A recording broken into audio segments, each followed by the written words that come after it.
Hi, I'm Larry. Today we're going to walk through the GreenSmart 2 remote upgrade kit. We'll point out the differences between the GreenSmart 1 and the GreenSmart 2 and how we have more functions on the handheld and how much simpler it is to install. Now let's take a look at the contents of the GreenSmart 1 and GreenSmart 2 kits. Of course, with the GreenSmart 1 you had the burner control module, AC adapter, battery holder that you replaced with the receiver, which was also your battery holder. You replace the harness and then you add the fan control module. Of course, each kit you order specific for the fuel type of the appliance, and you'd have the common stepper motor between the two kits. Looking at GreenSmart 2, of course we have the same stepper motor. Again, we order it specific to the fuel type. The integrated fireplace control, the complete system I'm showing here, has the lead outs for the fan and light, stepper motor, and already has the harness installed that plugs into your battery holder. Now, this no longer functions as your receiver. The receiver is built into the integrated fireplace control, but it will hold your batteries for backup, be your manual switch, as well as your resync or reset for reprogramming the remote. You'll also have a jumper wire. The jumper wire is for bypassing the switch for intermittent pilot and continuous pilot. Of course, an Allen wrench for replacing the stepper motor, some extra wire ties so that you can cleanly retain and restrain the harness after it's installed, and of course the GreenSmart 2 DVD. All right, let's take a look at the control layout of the new GreenSmart 2 systems. This is a base 564 SS. I'm going to remove the concealment cover, give us a little more room to work, and let's look at the dashboard.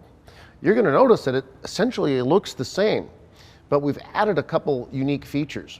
One is, come across here, we've got our main burner, comfort control, our AA batteries, our continuous pilot and intermittent pilot switch, our flame adjustment knobs. Of course, this comes standard with an accent light, so that's already pre-installed with a rheostat, and this is where we would have our optional rheostat for our blower if it were installed. We're going to pre-install the blower before we install the rest of the kit.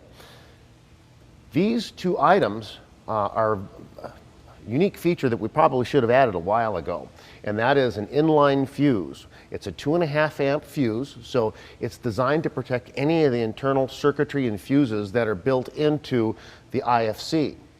You're going to notice that we have an L and an F. L, of course, is for light, F is for fan. So anytime you look at our orientation of our fuses, they're always laid out the same way, so you can always tell where they're at. So if we have a situation where you need to troubleshoot a circuit and I pop a fuse, you don't need to tear the whole system apart. You can focus on the one particular circuit where you've got a known short. First step is going to be to remove the control panel and remove the switches so that we can start installing our components. So we want to go ahead and unscrew our main burner switches. It's easier to remove this before you get the whole assembly loose.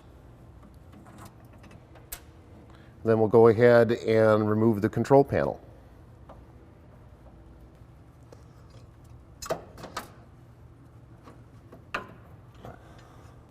Get the battery holder, get the switches out of our way.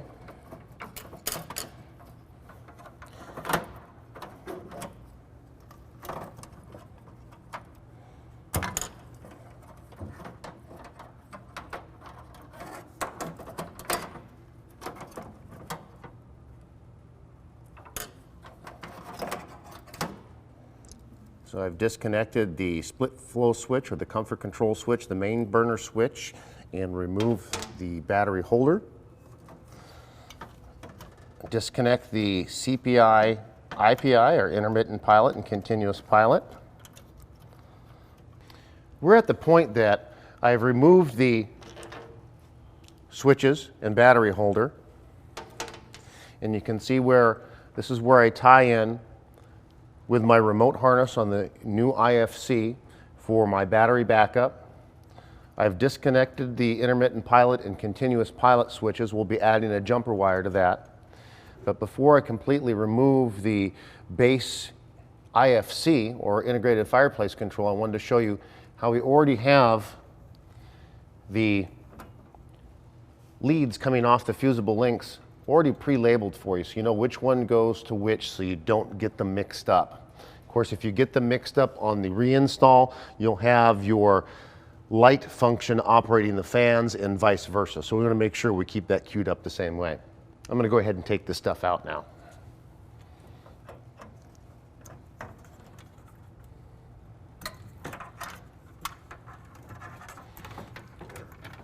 I'm going to remove my spark wire, remove my sensor wire,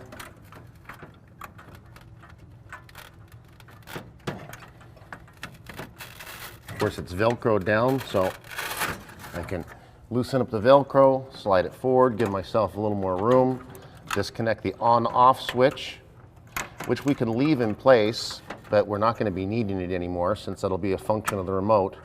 Disconnect the main harness. Now the only thing I have left connected is my power source. Of course, we've made sure that we've turned the power off to this appliance already.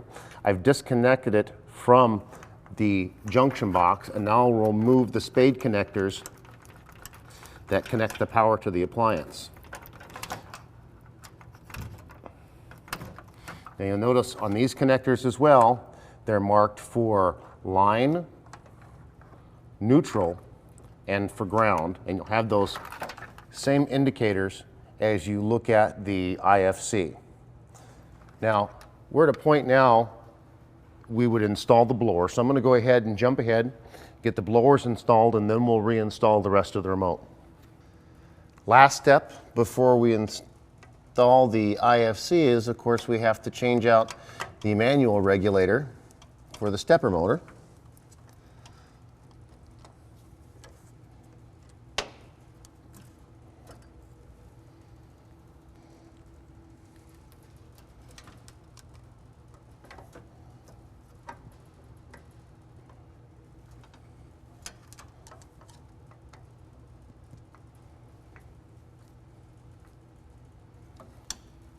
Now that I've pre-installed the blower and the stepper motor, I can start installing the new complete IFC. One thing nice about the top is it does include a schematic, so you'll understand where to install everything and what the function is for troubleshooting. We've already pre-installed the remote harness, the leads for the comfort control. We have jumped or bypassed the on-off switch, and then we plug the base harness or main harness back in, and then we'll reconnect the power as the last item. All right, we're now going to install the IFC. We got a couple things I'd like to point out. I do like to kind of clean a path up so that I have room to slide this through. I then also like to lay kind of my wires aside and put them aside in the order that I'm going to reinstall them. So first thing I'm going to do, since the light and fan circuit are in the back corner, I'm going to install those first. I've already ran my blower wire up to the top. So now that's just a matter of plugging that into the circuit.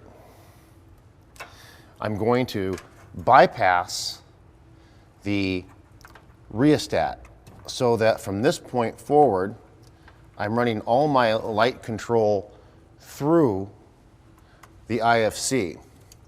So I've got that completed. I can go ahead and plug that in. Now, if anywhere in the process you forget which one went to which, because we don't want to get those flipped around, you can always follow the lead back right to the fuse holder itself and then look at the L or F designation on the front. Of course, the on-off wire I'm just leaving in place. I don't have to reroute or reorganize anything more than I have to. And now I can go ahead and slide this in place.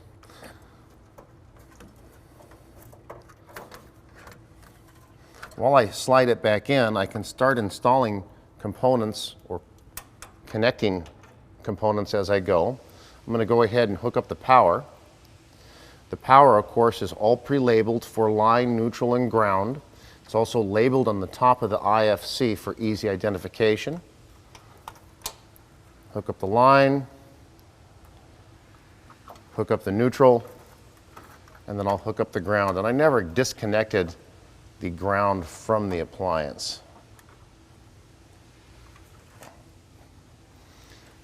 Now I have my other leads that are for my comfort control and for my remote. Just gonna kind of pull those around.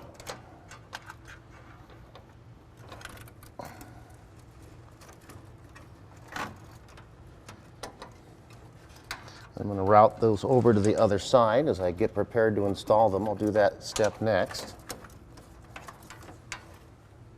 Again, I'm not using that. Then plug in my stepper motor. And my stepper motor leads are right here. Follow that through. You want to bring it underneath the other wires. The little clip goes to the outside.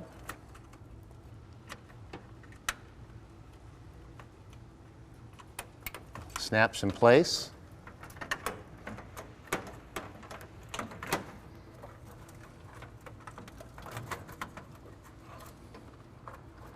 I'll then connect my main harness. And if you need to, you can loosen up some of the wire ties to give yourself a little bit more slack. I choose not to just because it's more connections that I'll have to make. I then have my pilot wires. Of course, the Spark always has the silicone sleeve, and then you have your sensor wire.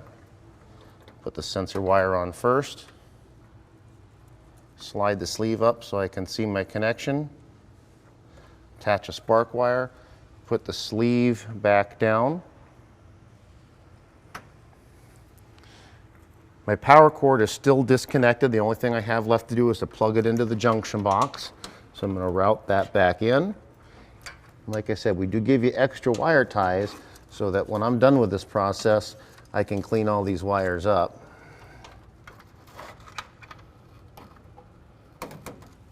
I'm going to step to the other side and jump the IPI switch and connect the battery holder.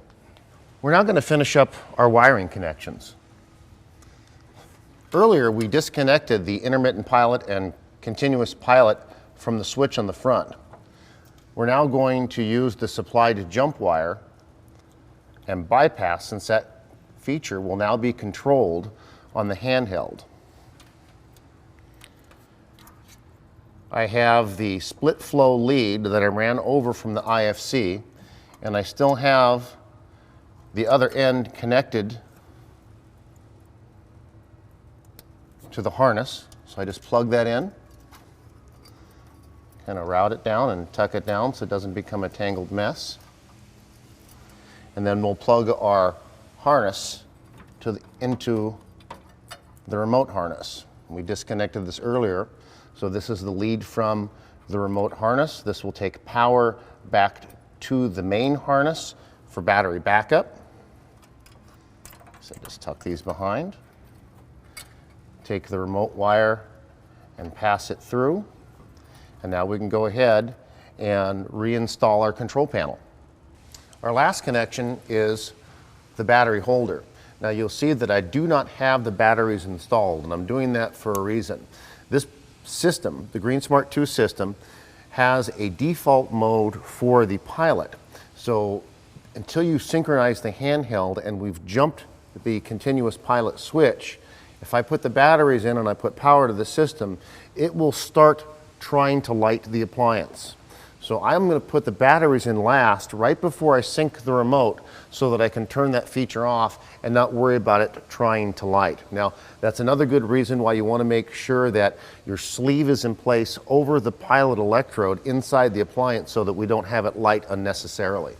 So just connect it, I'll install it.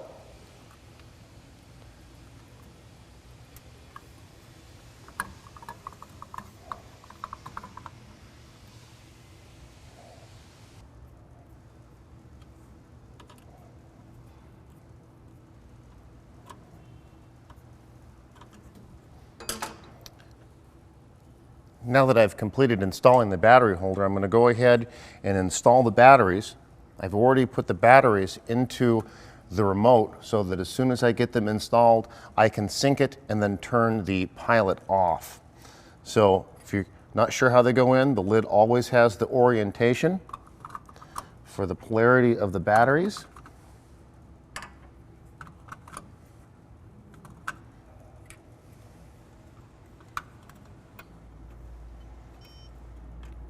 It beeps when it gets power. Go ahead and hit the program button. You'll hear a recognition tone.